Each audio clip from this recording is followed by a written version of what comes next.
สบายดีทุกคนก็มาอีกแล้วเนาะกับคลิปที่มีสาระใน2คนมีสาระของพวกเราและในมื้อนี้นางเองก็มาพร้อมกับน้องสาวที่มีอัธยาศัยดีและก็มีความคิดดีพร้อมกับมีหน้าตาดีพร้อมและสำหรับพวกของมื้อนี้แม่นเฮาจะมาเว้าเกี่ยวกับหยังการเป็นลูกที่ดีแม่นแบบใดแอนนาคิดว่าการเป็นลูกที่ดีสำหรับแอนนาเองที่หนึ่งลักๆที่มันใจความหมายมันอย่าง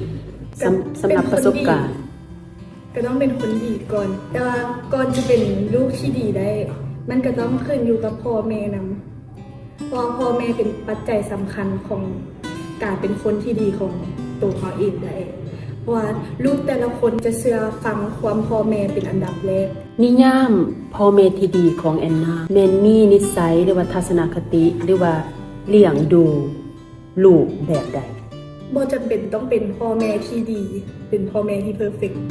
แต่ต้องเป็นพ่อแม่ที่เฮ็ดให้ลูกเชื่อมั่นไว้ใจและปกป้องเขาได้มั่นใจว่าพ่อกับแม่เป็นเซฟโซนของลูกได้แบบว่าเซฟโซนกับหมายความว่า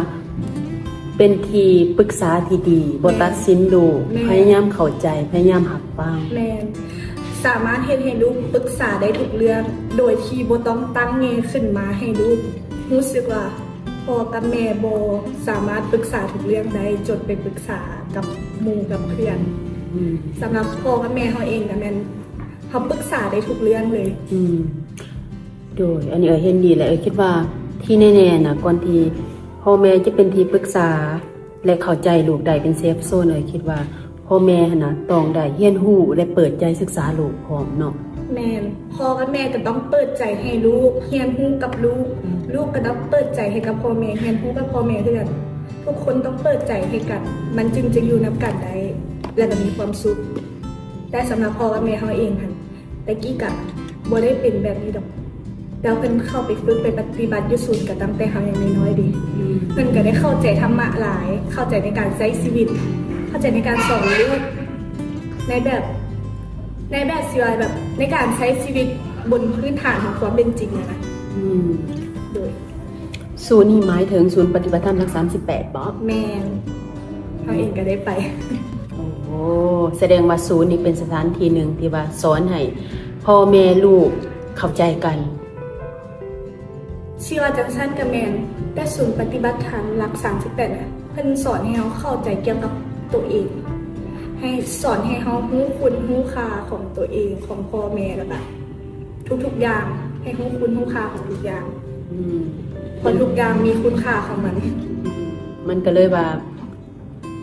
ส่วนหนึ่งก็คือการเป็นลูกที่ดีแม่เป็นลูกที่ดีเป็นคนที่ดีค่ะแหละว้าวขอบใจละลายแอนนาสำหรับนิพาเดนิพาคิดว่าการเป็นลูกที่ดีแมน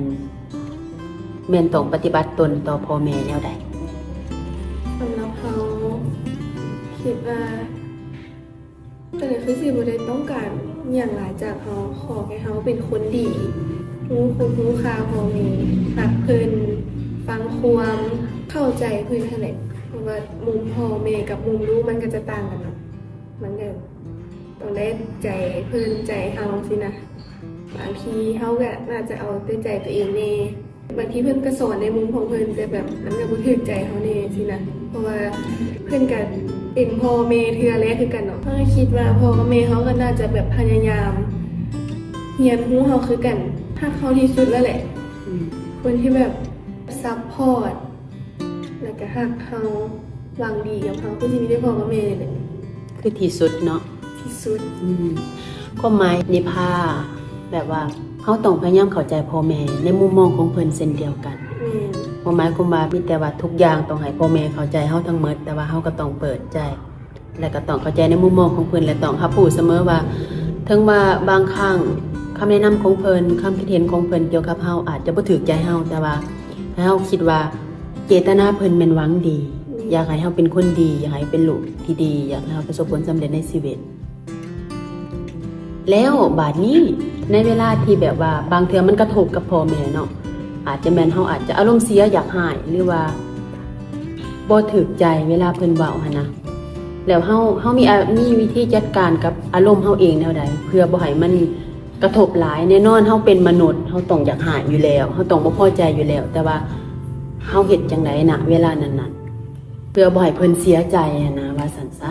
สำหรับเขาเองเลยคือย่างหนีย่างหนีก่อนจังหวะแรกประมาณ2-3 ชั่วโมงนี่ก็เริ่มขึ้นได้ละที่จริงแล้วแม่นเขาผิดคันเขาบ่ผิดเพิ่นบ่หายเขาได้ แม่นบ่ แม่น ตามที่พิจารณาโดยประสบการณ์แม่นบ่ แม่นบัดนี้ก็คิดแล้วตัวเองเพิ่นอยากผิดเป็นน้องมากระทืบความเพิ่นเบิดบัดนี้คือจังได๋ก็ต้องได้น้อมหัก และน้อมรับเนี่ยเฮาเฮ็ดจังได๋เฮามาขอโทษเพิ่นบ่หรือว่าเฮาเปลี่ยนแปลงนิสัยตัวเองเลยเฮาวิธีเฮาเฮ็ดจังได๋ จังหวะแรกเลยตีเนียนก่อน ตีเนียนแนวใด ตีเนียนก่อนคือบ่มีหยังเกิดขึ้น ก็เขาก็ต้องเปลี่ยนแปลงตัวเองเพราะว่าสิ่งที่เพิ่นบอกมาทุกอย่างที่เพิ่นสอนเขาเป็นสิ่งที่ดีเบิดถึงแม้ว่าตอนที่หนึ่งเขาจะบ่เข้าใจว่าเปลี่ยนต้องแบบนี้เปลี่ยนต้องเฮ็ดแบบนี้เปลี่ยนต้องตามเจ้าทั้งที่ข่อยเฮ็ดแบบนี้ข่อยรู้สึกว่าข่อยบ่ได้ผิดแต่ที่จริงแล้วมันก็บ่ได้ถูกทั้งเบิดเพราะฉะนั้นเขาก็ต้องแบบคอยปรับเปลี่ยนถึงมันจะบ่ถูกใจเพิ่นในตอนแรกโดนๆไปเพิ่นก็ยอมรับเฮาเอง โอเค เป็นความคิดดีเพราะว่าขั้นเวลาใดที่เฮาแบบตอบด้วยอารมณ์หั่นนะแน่นอนมันบ่ค่อยมีเหตุผลดอกเนาะ แม่ถ้าใช้อารมณ์เลยมันจะเป็นอารมณ์พาไปซื่อๆมันจะขึ้นอย่างบ่ออกจังหวะมันจะสวนกลับอย่างเดียว แล้วบัดนี้คันว่าในบางเรื่องเนาะพ่อแม่อาจจะคิดบ่ทันสมมุติว่าเพิ่นผิด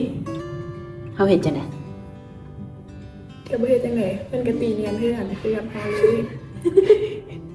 เฮาได้บอกเพิ่นบ่เฮามีวิธีอธิบายให้เพิ่นฟังบ่ ดนเฮาจึงจะแง้มเฮาจึงจะแบบสวนกลับ ถ้าจังหวะบ่ แม่เฮาต้องท่าจังหวะที่ดีคือจังหวะของเฮา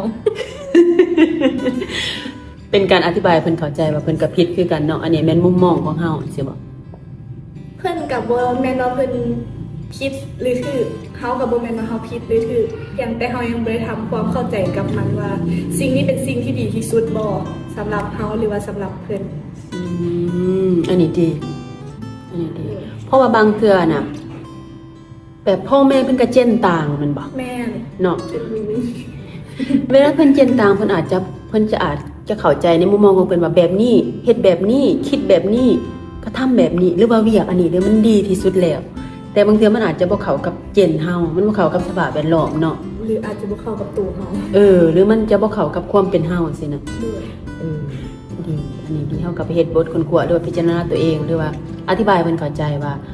ตัวตนของแท้จริงของเฮาเป็นแบบนี้เฮามักแบบนี้หรือว่าเฮ็ดแบบนี้มันสิได้นะ คั เข้าน กับแม่ เพิ่นบ่เข้าใจเฮาว่าสามารถเฮ็ดให้เพิ่นเห็นได้ด้วยตาเองจะดีกว่าเพราะเพิ่นจะได้สลายเพิ่นจะตัดสินด้วยตาของเพิ่นเองสองคู่ เจนนี่เด้สมมุติว่าเฮาเกิดปะทะหรือเกิดบ่เข้าใจหรือว่ายามเฮาอารมณ์ร้อนเฮามีวิธีจัดการกับตัวเองแนวใด คันสำหรับเฮาจัดการตัวเองบ่ได้คันบ่ได้เข้าไปปฏิบัติ ปฏิบัติธรรมบ่ แม่นปฏิบัติธรรมได้รู้จักกับพระเมตตาเพิ่นสอนจนเฮ็ดให้เฮาคิดได้แล้วก็ช่วยให้สภาพครอบครัวดีขึ้น จากที่แบบมาผิดกันกับเมย์เพราะมันผิดกับเมย์ทั้งหมดเพื่อนแนะนำเขาเนาะคันเขาใจหายอะนะแค่หายใจเข้าลึกๆแล้วก็ฟังหรือว่าย่างนี้ก็ได้มันต้องบ่เฝ้าไปหายบ่ให้ตอบโต้ว่าตอนนั้นเขายังพันได้ขึ้นให้เวลาตัวเองแล้วก็ให้เวลาเราก่อนจากนั้นคันเราผิดเราก็คิดได้เองเพราะว่าเราก็ใช้เวลากับตัวเองกันเราก็กันคันเราผิดเราก็จะย่างมาขอโทษเองหรือว่าคันเราผิดเราก็จะคันเราผิดว่า เฮ็ดเฮาขอโทษว่าเฮ็ดนั่นแหละ งานทุกคนตีเนี่ย เอาคันว่าเฮาขอโทษนี่เฮาคิดว่ามันสิให้เขาเพิ่นรู้สึกดีขึ้นบ่ดีกว่าตีเนียนบ่ ในมุมมองของตัวเอง ดีอยู่แล้วขอโทษมันก็ต้องดีอยู่แล้ว แต่ว่าสำหรับเขาคิดว่าหลักๆเลยสร้างมันเถาะยาแล้วเถาะว่าเราไปเถาะ ให้อภัยมา เขาก็อีตุ่นแล้วเขาก็ไม่อยากให้เราแบบมาใจหายใส่สินะไม่อยากให้เราแบบควบคุมตัวเองไปอยู่ว่าเราเกิดคือเขาอะแหละเขาเกิดยังแบบยากกับอารมณ์ตัวเองนะมันก็อีตุ่นเรา สองประเด็นเนาะที่จับได้อยู่หันก็คือว่ามีภาพเบาเรื่องการสร้างช่องว่างเนาะหรือว่า space ระหว่างอารมณ์ระหว่างพ่อแม่แล้วก็ลูก space ตัวนั้นมันบ่แม่นแค่เฮาย่างหนี้แล้วเฮาจะคิดได้แต่ว่าเพิ่นก็พิจารณาในส่วนที่เฮาบ่ได้แบบว่าปะทะอารมณ์ใส่กัน เพิ่นก็คิดคือกันว่าสิ่งที่เพิ่นว่าออกไปหรือว่าสิ่งที่เพิ่นให้คอมเมนต์นั่นน่ะมันถูกหน่วยหลายซำใดมันดีสำหรับลูกหรือว่าลูกสามารถรับได้บ่ณตอนนี้แล้วบัดนี้อันที่2ที่เจ้าได้ก็คือว่าการปฏิบัติธรรมนี่มันนอกเสียจากว่าช่วยให้เฮาคิดได้ช่วยให้เฮาใจเย็นและช่วยให้เฮาหั่นอีตนพ่อแม่ฮักพ่อแม่แล้วก็เมตตาเพิ่นพยายามเข้าใจเพิ่นพร้อมยังมีหลายอย่างอยากถามแต่รู้สึกว่าคลิปมันอยากยาวเลยเนาะไว้เฮามาต่อ EP หน้าสำหรับ EP นี้ขอจบเพียงเท่านี้เด้อถ้าใครมีความคิดเห็นแนวใดคิดต่างคิดคือกันก็คอมเมนต์ได้เด้ออย่าลืมกดไลค์กดแชร์กด Subscribe ให้พวกเฮาแน่เด้อสำหรับคลิปนี้บ๊ายบาย